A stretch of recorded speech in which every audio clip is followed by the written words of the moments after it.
All right, things are getting a little bit more spicy, courtesy of our friends at the Schaefer and Price show here in Vancouver. Now, I know New Jersey Devils fans who stumble upon this video are probably gonna be, let's just say a little ticked off.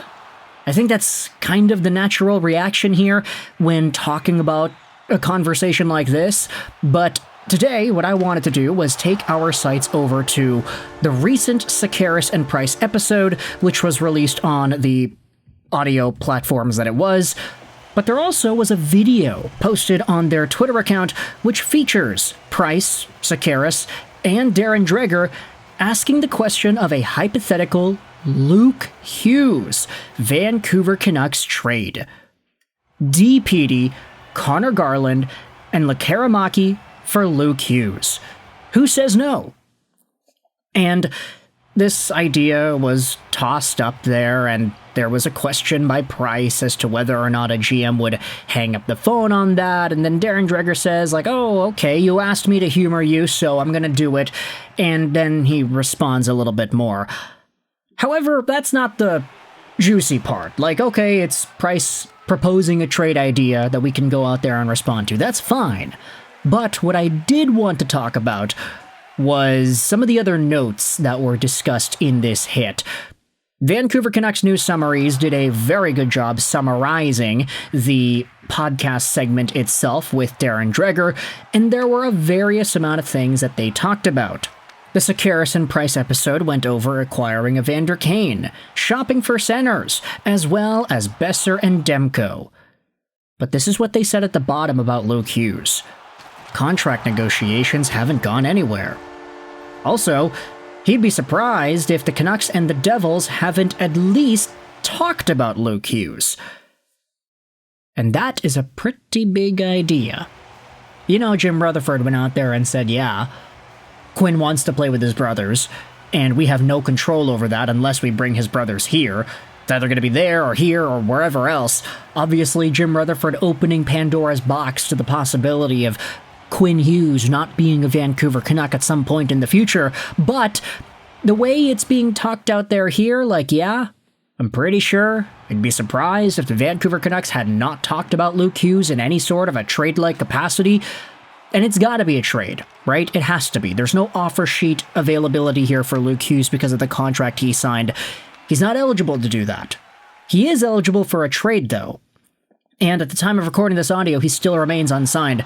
Who knows, man? It could really come out of nowhere in the same way like Mason McTavish did a few days ago. I'm recording this audio on the night of Monday, September 29th, so it is very possible that Luke and the New Jersey Devils are able to get something done before this video is public, but I still do think it's quite interesting to talk about Vancouver as a destination and consider what it is they could have brought to the table in any sort of Luke Hughes trade discussion.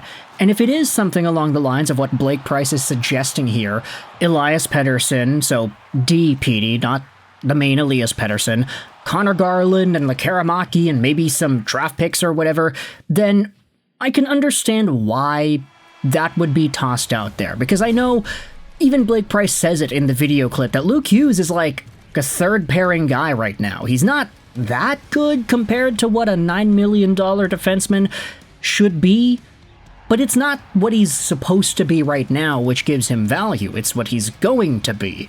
And that's the entire reason we've been talking about this $9 million AAV thing as the dollar amount for Luke Hughes.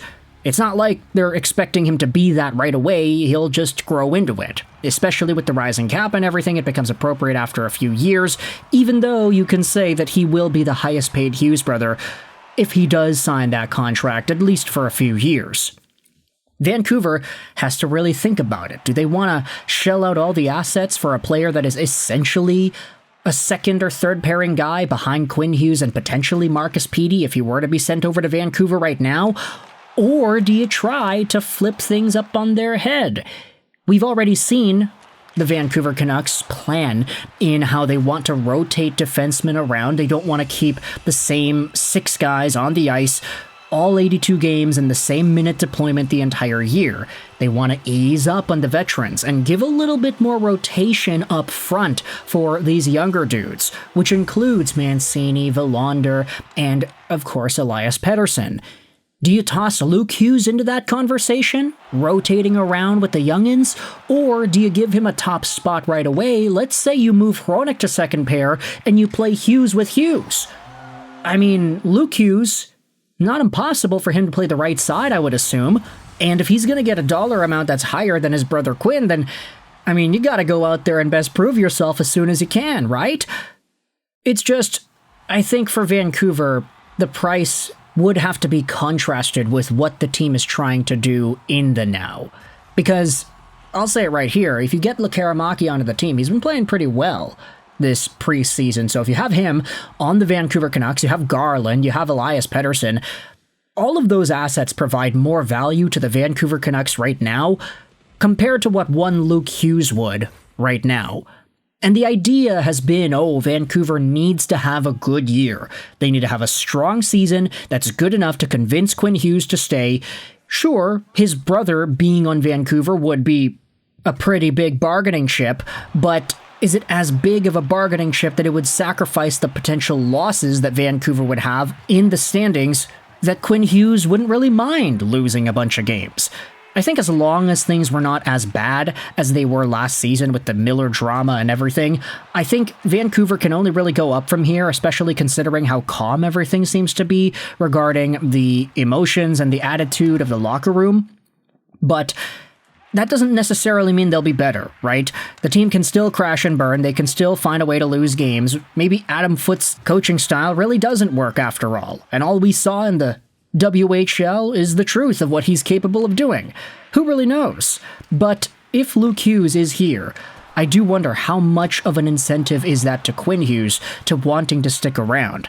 And we also know that if Luke Hughes finds himself in Vancouver, I wonder what happens to Jack Hughes, because he's really good. He's a strong player in New Jersey, but his contract goes on till 2030. So would he demand a trade to go to Van, or would he be okay being the lone Hughes by himself in the Devils organization in the same way Quinn is with Vancouver right now? You know, Jack's probably not going to get the captaincy for New Jersey anytime soon. No disrespect to him, but Nico Hischier is just that guy. He's just perfect in that role, I would say. But if you flip the script and have one Hughes in New Jersey instead of in Vancouver, then I wonder what the conversation starts to look like in 2027, 2028, and 2029 when Jack's contract is approaching the end of its lifespan. Do we start to hear the same conversations with Jack Hughes at that point? I mean, in 2029, he'll probably have been a multi-time 100-point NHL scorer, so all the stuff we're talking about with Connor McDavid, maybe you can say that would repeat itself in Jack Hughes' case. But ultimately, I want you to let me know your thoughts in the comment section below. Do you see an avenue where that actually happens? And is Luke Hughes coming to Vancouver the domino that allows it to happen, that forces it to happen in a way? Vancouver is in a pretty nice spot with the prospect development on defense, so much so that it could potentially propose a problem if Luke Hughes were to get traded to Vancouver. It's not guaranteed that he'd even be getting a spot above some of the other guys that are there. But is he enough of a bargaining chip that will make Quinn Hughes want to stay so badly that whatever sort of developmental curve you hit with this guy upon his acquisition is worth it? I want you to let me know your thoughts if you agree or disagree with that idea. Should Vancouver consider a Luke Hughes trade? And what are your thoughts on this update from the Darren Dreger, Sekeres, and Price podcast that they wouldn't be surprised if the Vancouver Canucks have already spoken to New Jersey about a Luke Hughes deal? What do you think the trade could actually look like? Do you think a DPD, Garland, Karamaki package actually makes sense? Let me know in the comments all your opinions. Like this video if you enjoyed it. Dislike it, please, if you did not. Comments help out with the algorithm, so I really appreciate it. I hope you enjoyed this video. And bye.